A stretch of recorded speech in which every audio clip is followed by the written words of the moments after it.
París. Una sala repleta de las figuras más poderosas del cine francés. El murmullo de cientos de voces, los flashes, las cámaras apuntando al escenario. Y entonces aparece él, un hombre que el mundo entero cree conocer, un rostro imposible de confundir, una presencia que durante décadas hizo reír a millones de personas. Y sin embargo, en cuanto pisa ese escenario, algo no encaja. No es algo fácil de explicar. No es una frase ni un gesto concreto. Es otra cosa. Algo en la mirada, algo en la expresión, algo en su manera de estar ahí que resulta extrañamente familiar y al mismo tiempo profundamente desconcertante. Porque sí, parece Jim Carrey. Se mueve como Jim Carrey. Habla como Jim Carrey. Pero cuanto más lo miras, más aparece la misma sensación. Aquí hay algo raro. Y cuando esas imágenes empiezan a circular, Internet explota. Miles de personas se hacen la misma pregunta. Luego cientos de miles. Luego millones. ¿Qué le ha pasado a Jim Carrey? A partir de ese momento, todo se descontrola. Las redes se llenan de teorías, de comparaciones, de comentarios, de sospechas que rozan lo absurdo. Que si no parece él, que si hay algo en su cara imposible de ignorar, que si detrás de esa imagen hay una explicación que nadie está viendo. Pero lo más inquietante de todo es que esta historia no empieza en París. París fue solo el momento en que todo el mundo miró. La chispa, la señal, el instante que hizo saltar todas las alarmas. Porque detrás de esa imagen hay algo mucho más profundo, mucho más antiguo y mucho más difícil de entender de lo que parece. Hay una historia que viene de muy atrás. Una historia marcada por la carencia, la presión, la pérdida y por heridas que no siempre se ven por fuera, pero que cambian a una persona para siempre. Y hay un detalle, uno solo, que conecta todo. Su pasado, su transformación y ese instante exacto en París que dejó al mundo entero preguntándose qué estaba viendo realmente. Pero para entender cómo se llega hasta ahí, hay que volver al principio. A un lugar donde no había aplausos, ni cámaras, ni fama. Solo un niño, una familia al límite y un sueño tan improbable que parecía imposible. La era dorada. Newmarket, Ontario, Canadá, 1962. En una casa modesta de un barrio que nadie recuerda, nació James Eugene Carey, el menor de 4 hermanos.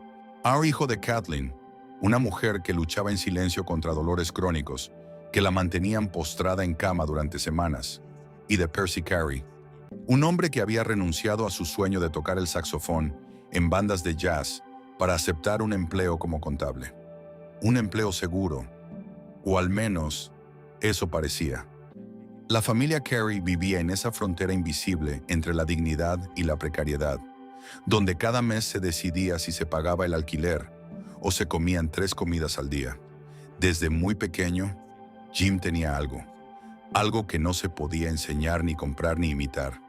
Se plantaba frente al espejo del baño durante horas, haciendo muecas, imitando voces, transformando su rostro como si fuera de plastilina. Según cuentan quienes lo conocieron de niño, no había forma de que una habitación se mantuviera en silencio si Jim estaba dentro. Era una fuerza de la naturaleza, un terremoto de energía comprimido en el cuerpo de un niño flaco de Ontario. En la escuela, sus profesores le concedieron un trato especial. Le permitían hacer rutinas de comedia para sus compañeros al final de cada jornada, a cambio de que mantuviera la boca cerrada el resto del día. A los 10 años, hizo algo que la mayoría de los adultos no se atrevería a hacer jamás. Envió su currículum al programa de Carol Burnett. ¿La respuesta? Silencio.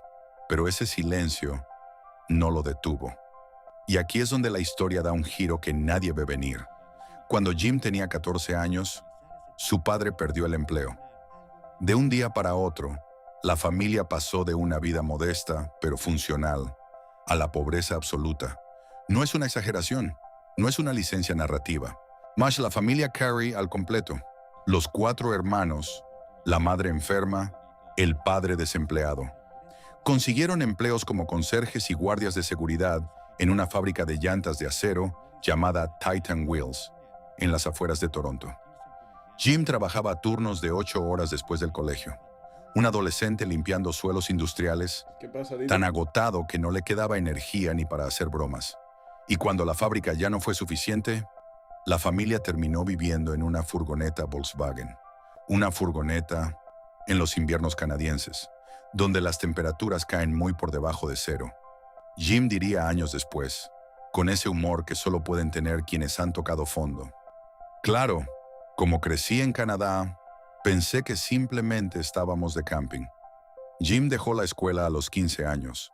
No por rebeldía, no por desinterés. O lo hizo porque no tenía otra opción. Su madre necesitaba cuidados. Su padre no encontraba trabajo. Y alguien tenía que poner comida en la mesa.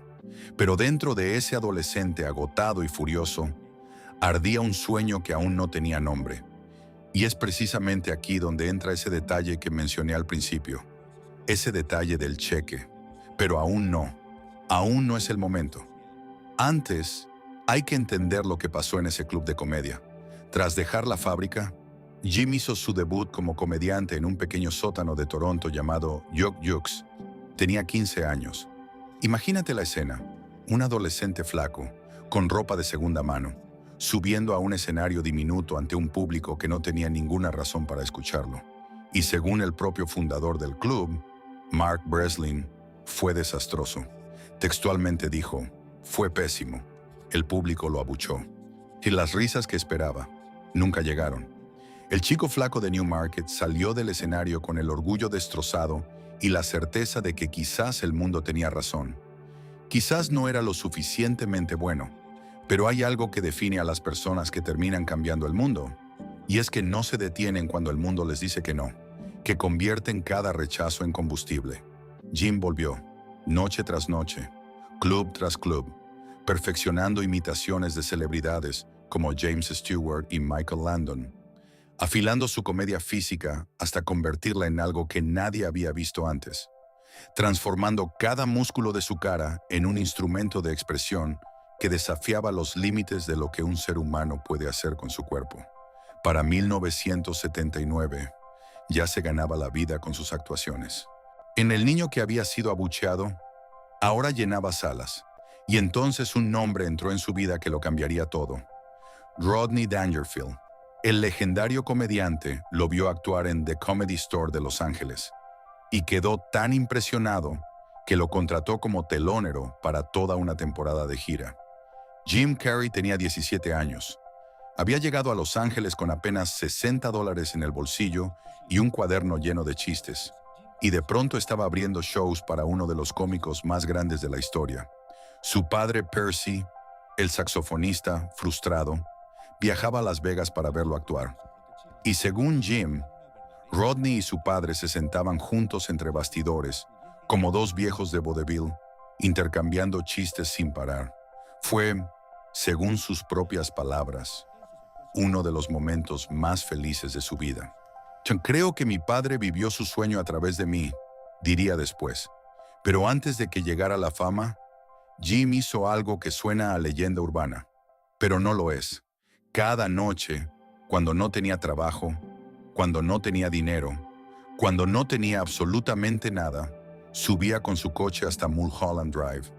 Se estacionaba al borde de la carretera, miraba las luces de Los Ángeles extendiéndose como un océano infinito de posibilidades, y se repetía a sí mismo: soy un actor popular, todos los directores quieren trabajar conmigo, tengo ofertas de películas increíbles, simplemente aún no las escucho. Una y otra vez, noche tras noche, durante años, sin pruebas, sin garantías. Solo la fe ciega de alguien que se negaba a aceptar que su vida terminara siendo lo que las circunstancias le habían asignado. Y entonces, escribió un cheque. En un cheque a su propio nombre, por $10 millones. Lo fechó para el Día de Acción de Gracias de 1995. Escribió en el concepto, por servicios de actuación. Lo guardó en su cartera, donde se fue deteriorando con el paso de los años, pero nunca perdió su significado. ¿Recuerdas esa cifra? 10 millones. Recuerda esa fecha, porque lo que vino después desafía cualquier explicación racional. 1990 fue el año en que todo empezó a moverse. La cadena Fox lo contrató para un programa de sketches llamado In Living Color, donde compartió escenario con talentos como Damon Wayans, Jamie Foxx y Jennifer López. Jim hizo exactamente lo que siempre había hecho, pero ahora ante millones de espectadores. Personajes como Fire Marshal Bill, el inspector piromático masoquista, se convirtieron en fenómenos culturales que los críticos no sabían si aplaudir o censurar. Su rostro elástico, su energía imposible de contener, su capacidad para convertir cualquier momento en algo hipnótico, lo catapultaron a una órbita que nadie había visto antes en la comedia televisiva. Y luego llegó 1994, el año que lo cambió absolutamente todo, el año que ningún actor en toda la historia de Hollywood había tenido jamás. En solo 12 meses, Jim Carrey estrenó 3 películas que el mundo no estaba preparado para recibir. Ace Ventura en febrero, La Máscara en agosto, Dos tontos muy tontos en diciembre, 3 películas, más de $700 millones en taquilla global. En un solo año, pasó de cobrar $350,000 por Ace Ventura a 7 millones por Dos tontos muy tontos, una multiplicación de 20 veces en 12 meses. Y poco después, justo antes del Día de Acción de Gracias de 1995, recibió la noticia. Cobraría $10 millones por su siguiente película. Exactamente la cifra, exactamente la fecha, del cheque que llevaba años pudriéndose en su cartera. Si esto fuera ficción, nadie lo creería. El dinero llegaba a raudales, cantidades que la mayoría de las personas no verían en toda una vida. En 1996, cobró $20 millones por El Cable Guy, la cifra más alta jamás pagada a un actor cómico hasta ese momento en la historia del cine. Hubo mansiones, coches de lujo, invitaciones a las fiestas más exclusivas del planeta, el mundo entero rindiéndose a sus pies. Y entonces llegó el show de Truman en 1998, la película que demostró que detrás de las muecas, detrás del hombre de goma, había un actor de una profundidad extraordinaria. Globo de Oro al mejor actor dramático. Críticas que comparaban su trabajo con los grandes del cine clásico. El niño que limpiaba suelos de fábrica era ahora el rey indiscutible de Hollywood. Pero eso no es todo, porque detrás de esa sonrisa que valía millones, había algo que Jim arrastraba desde la infancia. Algo que ninguna cantidad de dinero, ningún premio, ninguna ovación podía curar. Una oscuridad que llevaba décadas esperándolo en silencio. Y esa oscuridad estaba a punto de alcanzarlo. Y porque hay heridas que no se curan con éxito. Y cuanto más alto subes, más profundo es el abismo que te espera al otro lado. Lo que viene ahora es la parte de la historia que Jim Carrey tardó años en poder contar. Las primeras grietas. A finales de los 90, Jim Carrey lo tenía absolutamente todo. Fama que sobrepasaba fronteras, fortuna que se acumulaba más rápido de lo que podía gastar, un talento reconocido tanto en comedia como en drama. El mundo se arrodillaba ante su capacidad para transformar cualquier película en un evento. Pero, ¿alguna vez te has preguntado qué pasa cuando la persona que hace reír a todo el mundo no puede hacerse reír a sí misma?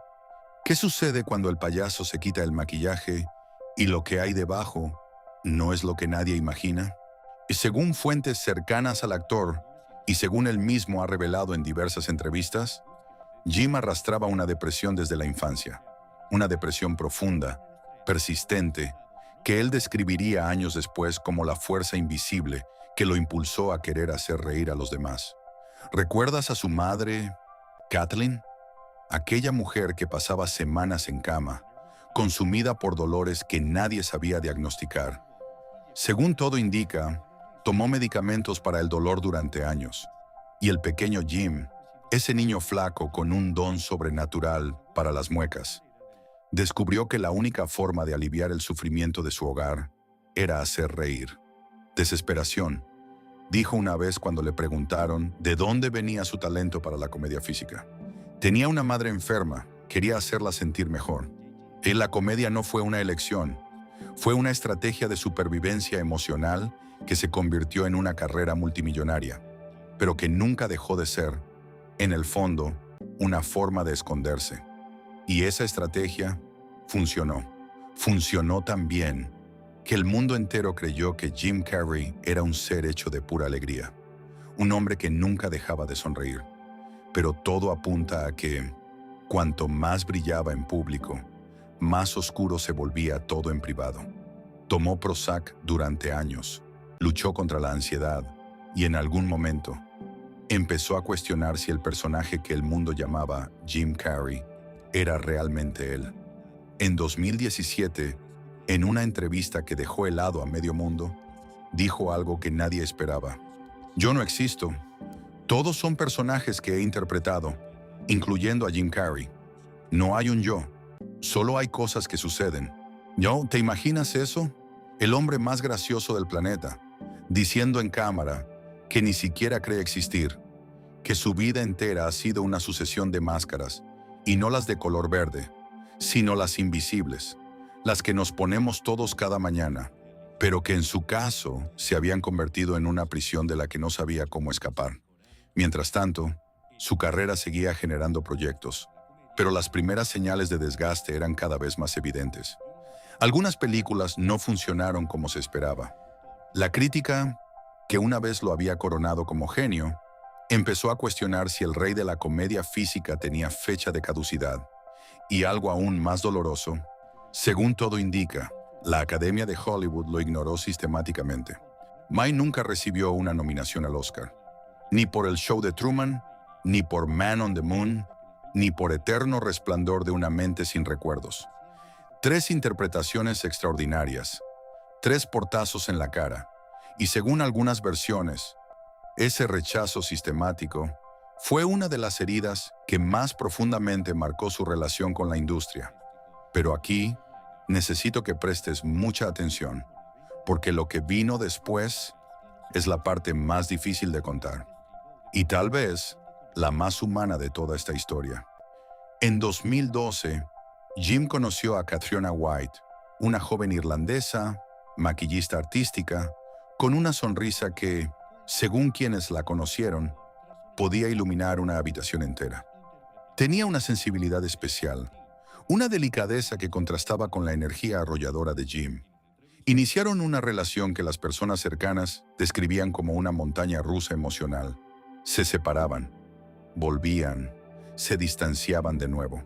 Un patrón que, todo apunta, estaba marcado por las luchas internas de ambos. Jim la describiría después como una flor irlandesa verdaderamente gentil y delicada, demasiado sensible para este suelo. Y entonces, en septiembre de 2015, aproximadamente una semana después de su última separación, llegó una llamada. Una llamada que Jim describiría después como recibir el impacto de un rayo. Catriona White había sido encontrada en su hogar de Los Ángeles. Se había ido para siempre. Tenía 30 años. Hay dolores que no se pueden narrar con palabras. Y lo que Jim Carrey sintió en ese momento es uno de ellos. Y lo que trasciende es que junto a ella encontraron unas palabras dirigidas a Jim. Un mensaje que reflejaba un dolor inmenso. Una sensibilidad que el mundo no estaba preparado para comprender. No voy a reproducir esas palabras aquí, porque pertenecen a la intimidad más sagrada de 2 personas que ya no pueden protegerla. Pero lo que sí puedo decirte es que ese mensaje cambió a Jim Carrey para siempre. Y eso no es una suposición. Es algo que él mismo ha confirmado en múltiples entrevistas. Años después, diría: pasé por un periodo realmente horrible en mi vida, uno que no le desearía ni a mi peor enemigo. Jim viajó a Irlanda, al pequeño pueblo de Capawhite, para despedirse de ella. Él cargó su ataúd sobre los hombros, los mismos hombros que habían sostenido la risa del planeta entero. Ahora cargando el peso de una pérdida que no se puede medir con palabras, y mientras el mundo seguía girando, Jim Carrey se detuvo. Pero lo que vino después de ese funeral fue una pesadilla que aún no te he contado. Una pesadilla legal que lo persiguió durante años y que estuvo a punto de destruir lo poco que quedaba de él. El punto de quiebre. Si creías que la historia ya era suficientemente dura, prepárate, porque lo que sucedió después del funeral transformó el duelo en algo que Jim no había imaginado ni en sus peores pesadillas. En 2016, la madre y el exmarido de Catriona presentaron una demanda contra Jim Carrey. La acusación era demoledora. Según ellos, Jim le había proporcionado sustancias de forma ilegal, y eso había contribuido a su partida. Imagínate por un momento estar procesando el dolor más grande de tu vida y que al mismo tiempo te acusen de ser responsable de esa pérdida. El peso de esa acusación sobre un hombre que ya estaba roto por dentro es algo que pocos podrían soportar sin quebrarse por completo. Durante casi 2 años, Jim vivió bajo la sombra de ese proceso judicial.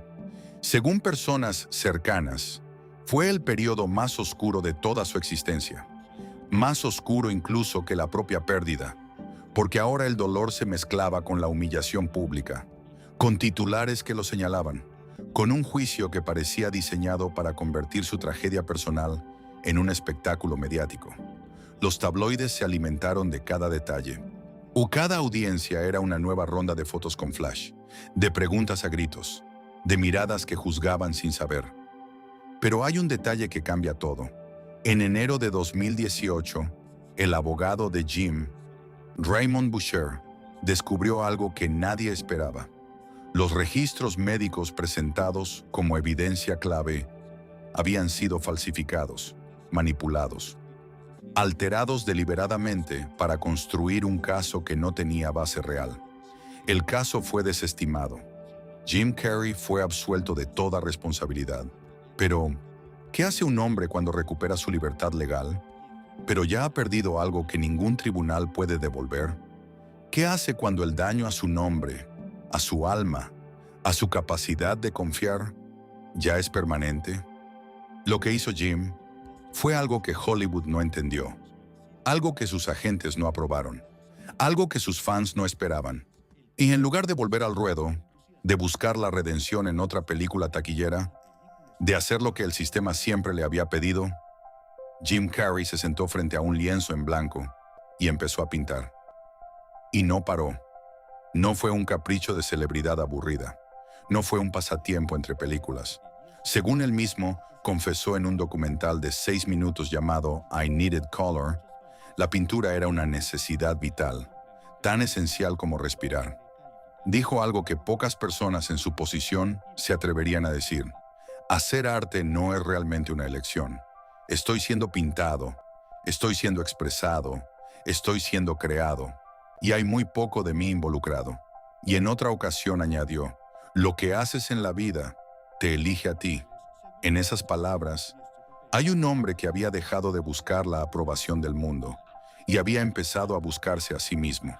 Cuando en 2017 presentó su primera exposición seria, Sunshower, en las galerías de Las Vegas, con más de 60 obras de arte político y emocional. El mismo año en que le decía al mundo que no existía, estaba creando algo más real que cualquier personaje que hubiera interpretado jamás. Pero el mundo no estaba listo para esta versión de Jim Carrey. La mayoría de la gente quería al tipo de La Máscara, al de Ace Ventura, no al hombre que pintaba cuadros sobre el dolor político y la fragilidad humana. Y eso no le importó en absoluto. Y su depresión no desapareció. Nunca desaparece del todo para quienes la cargan. Él mismo lo describió con una metáfora que es imposible de olvidar. Es como olas rompientes que te hacen caer de una tabla de surf una y otra vez.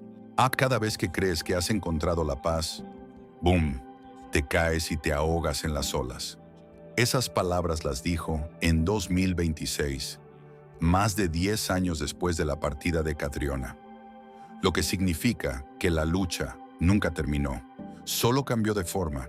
Y mientras libraba esa batalla invisible, estaba planeando algo que sacudiría los cimientos de su carrera y que nadie, absolutamente nadie, vio venir.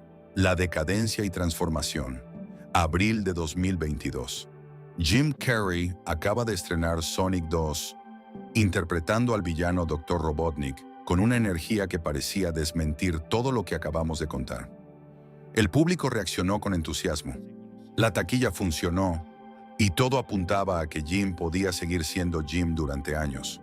Pero entonces hizo lo impensable. Dijo 5 palabras que Hollywood no sabía cómo procesar. He hecho suficiente. Soy suficiente. Y con eso anunció su retiro indefinido de la actuación. No fue una pausa estratégica. No fue un descanso para volver con más fuerza.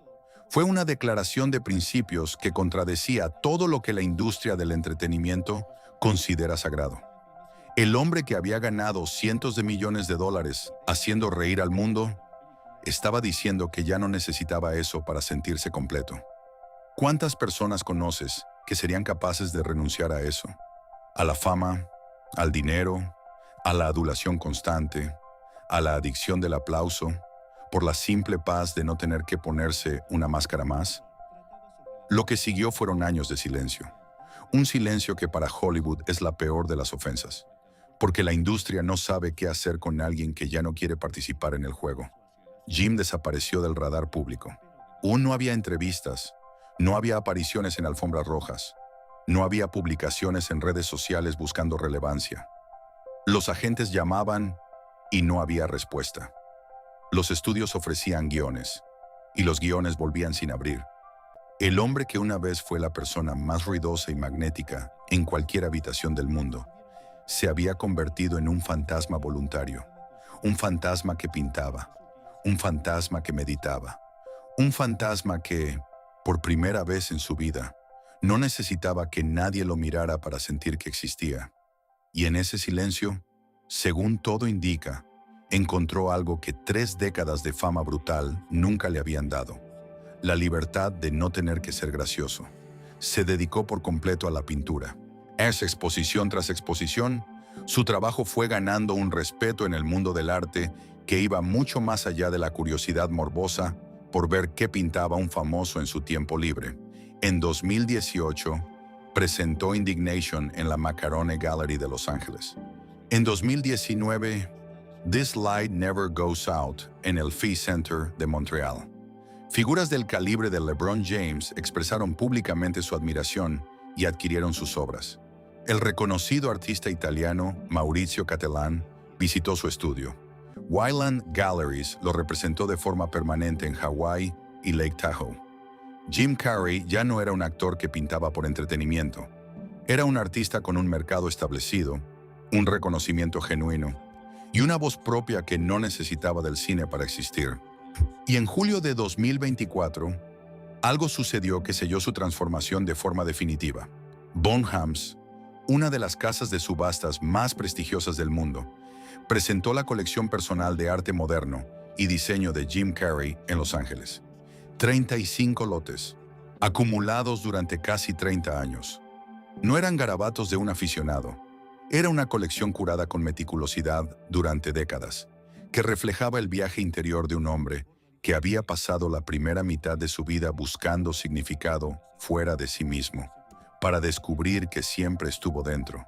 Pero espera, porque hay algo que aún no te he contado, y es quizás lo más revelador de toda esta historia. Durante todos esos años de silencio y transformación, Jim dejó el Prozac, dejó el alcohol, dejó las drogas, dejó el café. Se sumergió en la espiritualidad, en la meditación, en el ejercicio, en una alimentación consciente, en una búsqueda interior que no tenía nada que ver con el espectáculo ni con la validación externa. No te voy a decir que encontró la felicidad absoluta, porque él mismo dice que no funciona así. Lo que encontró, según sus propias palabras, fue la capacidad de aceptar que la paz no es un destino al que se llega, sino un proceso que se recorre cada día. Y entonces, cuando el mundo ya se había olvidado de él, cuando la mayoría había asumido que Jim Carrey era ya un capítulo cerrado de la historia del entretenimiento, llegó una invitación, desde el otro lado del océano, desde París, la Academia de los Premios César, el equivalente francés de los Oscar, quería concederle el César de honor por toda su contribución al cine. Y según quienes participaron en las conversaciones, la invitación le conmovió profundamente, tanto que dedicó 8 meses a prepararse, 8 meses de conversaciones con los organizadores, 8 meses aprendiendo a pronunciar un discurso en francés, porque Jim Carrey no iba a volver a un escenario para hacer lo que el mundo esperaba. Iba a volver para hacer algo que nadie, absolutamente nadie, había anticipado. La realidad final. 26 de febrero de 2026. L'Olympia, París. El teatro está lleno hasta la última butaca. Las estrellas más grandes del cine francés ocupan sus asientos. El presentador, Benjamin Laverne, acaba de hacer un número musical homenaje a La Máscara, vestido con el icónico traje amarillo. Y el director Michel Gondry, el hombre detrás de Eterno Resplandor de una mente sin recuerdos, se emociona al presentar a su viejo amigo, y entonces se apagan las luces. Un hombre camina hacia el escenario. Lleva el cabello largo hasta los hombros, su rostro distinto, transformado por el tiempo, por el dolor, por años de silencio voluntario. Pero sus ojos cuentan una historia que ninguna cirugía, ningún maquillaje, ningún impostor podría replicar. Jim Carrey abre la boca y habla en francés. No un francés torpe de turista agradeciendo un premio, sino un francés preparado durante meses, consultando la pronunciación exacta de cada palabra con los organizadores del evento. Habla de sus antepasados, de un tal Marc-François Carré, nacido en Saint-Malo hace unos 300 años, antes de emigrar a Canadá. El apellido original de la familia era Carré, no Carrey, Carré, francés. Y aquel hombre en ese escenario estaba cerrando un círculo de 3 siglos. Homenajeó a su hija Jane, a su nieto Jackson, a su pareja Min-Ah y al hombre más gracioso que jamás conoció, su padre, Percy Joseph Carey, el saxofonista que se convirtió en contable, el hombre que renunció a sus sueños para que su hijo pudiera perseguir los suyos, el hombre que conducía hasta los clubes de comedia de Toronto para que su hijo adolescente pudiera actuar. Él me enseñó el valor del amor, la generosidad y la risa, dijo Jim, con los ojos brillantes, mientras la crème de la crème del cine francés se ponía de pie en una ovación que parecía no tener fin. Y al día siguiente, el mundo enloqueció, pero no por las razones correctas. Las imágenes del evento se viralizaron en cuestión de horas. No fue el discurso en francés lo que compartió la gente. No fue la emoción del momento. No fue el homenaje a su padre. Lo que se compartió millones de veces en decenas de idiomas fueron comparaciones lado a lado de Jim en 1994 y Jim en 2026. El color de los ojos, la forma de la nariz, la mandíbula, el cabello largo, la textura de la piel. 32 años separan esas dos imágenes. 32 años de vida, de dolor, de pérdida, de transformación interna. Pero para Internet, eso no era una explicación suficiente. Alguien escribió un comentario que se hizo viral. Parece que alguien intentó dibujar a Jim Carrey de memoria. Y ese comentario abrió la puerta a una de las teorías conspirativas más surrealistas de los últimos años. Entonces, un nombre entró en escena que lo incendió todo. Alexis Stone, un artista del maquillaje y drag performer, conocido internacionalmente por sus transformaciones sobrehumanas. Publicó en Instagram una imagen con prótesis, peluca y dientes falsos, con una leyenda que decía Alexis Stone como Jim Carrey en París, y la teoría explotó como una bomba nuclear digital. Jim Carrey había sido reemplazado por un imitador profesional. ¿Era un clon? ¿Un doble contratado para cubrir su ausencia?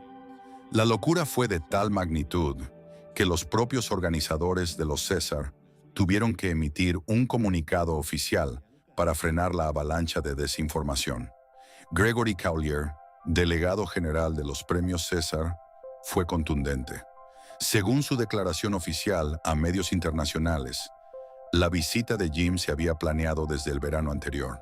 En 8 meses de conversaciones continuas y constructivas, Jim había trabajado en su discurso en francés durante meses, preguntando por la pronunciación exacta de cada palabra. Llegó acompañado de su pareja, su hija su nieto, 12 amigos cercanos y familiares, su publicista de toda la vida y su viejo amigo Michel Gondry. Para Caulier no había ningún misterio, solo, como él mismo dijo, generosidad, amabilidad, benevolencia y elegancia. La publicista de Jim, Marlea Leslie, confirmó a múltiples medios que Jim Carrey asistió personalmente a la ceremonia para aceptar su César de honor. Fin de la historia. O al menos, fin de esa historia. Pero, ¿sabes qué es lo más irónico de todo? Que el hombre al que acusaron de ser un clon es el mismo hombre que lleva años diciendo que el verdadero Jim Carrey nunca existió, que todo fue siempre un personaje, que las máscaras eran la única verdad visible, y ahora, cuando por fin parece haberse quitado todas las máscaras, cuando por fin muestra al mundo quién es realmente, el mundo no lo reconoce, no porque sea distinto, sino porque nunca se habían molestado en conocer al hombre real que había detrás del espectáculo. La verdad que nadie quiere escuchar, es mucho más simple y mucho más humana que cualquier teoría de clones o cirugías. Jim Carrey tiene 64 años. Ha atravesado tragedias que destrozarían a cualquiera. Ha luchado contra una depresión que lleva persiguiéndolo desde que era un niño limpiando suelos de fábrica. Ha renunciado a una carrera que le daba absolutamente todo lo que el mundo considera valioso, para buscar algo que el mundo no sabe cómo medir ni cómo premiar. Y sí, ha envejecido, como envejecemos todos, pero nuestra cultura, obsesionada con la juventud eterna y los filtros de belleza, no sabe cómo procesar eso cuando le ocurre a sus ídolos. Preferimos creer en clones, antes que aceptar que el tiempo no perdona, ni siquiera al rey de la comedia. Hoy, Jim Carrey vive alejado de Hollywood, pinta cada día en su estudio, medita, camina, escribe una novela junto al colaborador Dana Vachon, mantiene exposiciones permanentes en galerías de Hawái, sale sin que nadie lo persiga, o quizás lo reconocen, pero ya no lo acorralan, porque el mundo, lentamente, ha aprendido a dejarlo ir, aunque él ya se había ido hace mucho tiempo. En una de sus últimas entrevistas, en marzo de 2026, Jim dijo algo que resume toda su vida en pocas palabras. No habló de su depresión, de cómo esa oscuridad que lo acompaña desde niño lo impulsó a querer hacer reír a los demás, y de cómo esa misma oscuridad contribuyó a convertirlo en quien es hoy. No dijo que estaba curado, no dijo que era feliz para siempre, dijo que sabe que habrá más altibajos, más olas rompientes, más caídas de la tabla, pero lo dijo con una calma que nunca antes se le había visto en 40 años de vida pública. ¿Recuerdas al niño que limpiaba suelos de fábrica en Scarborough, tan agotado que no le quedaba energía ni para bromear? ¿Al adolescente que dormía en una furgoneta Volkswagen en los inviernos canadienses? ¿Al joven que subía cada noche a Mulholland Drive a repetirse a sí mismo que era un actor popular, cuando no tenía ni para pagar el alquiler? Ese niño escribió un cheque por $10 millones y el universo se lo devolvió. Ese niño hizo reír al mundo entero, mientras por dentro luchaba contra una oscuridad que nadie veía. Y ese niño, después de perder a alguien que amaba, después de enfrentar un juicio que intentó destruirlo, después de renunciar a todo lo que el mundo le pedía que fuera, encontró la única cosa que realmente estaba buscando desde el principio. No fue la fama, no fue el dinero, no fueron los aplausos, ni los globos de oro, ni los 700 millones en taquilla. Fue el permiso de ser él mismo. Jim Carrey no es un clon, no es un impostor, no es un hombre que se perdió. Es un hombre que, después de décadas llevándonos la máscara, por fin tuvo el valor de quitársela. Y lo que hay debajo no es lo que esperábamos. Pero quizás es exactamente lo que necesitábamos ver. Porque si la historia de Jim Carrey nos enseña algo, es que el verdadero éxito no se mide en taquilla, ni en premios, ni en la cantidad de personas que te aplauden, ni en lo joven que aparentas en una alfombra roja, ni en cuántos millones tienes en el banco. Se mide en algo mucho más sutil, mucho más difícil de conseguir, Y mucho más valioso que todo eso junto, se mide en la paz que sientes cuando las luces se apagan, el escenario se vacía, las cámaras dejan de grabar y te quedas solo contigo mismo, sin máscaras, sin personajes, sin la necesidad de hacer reír a nadie para sentir que mereces estar vivo.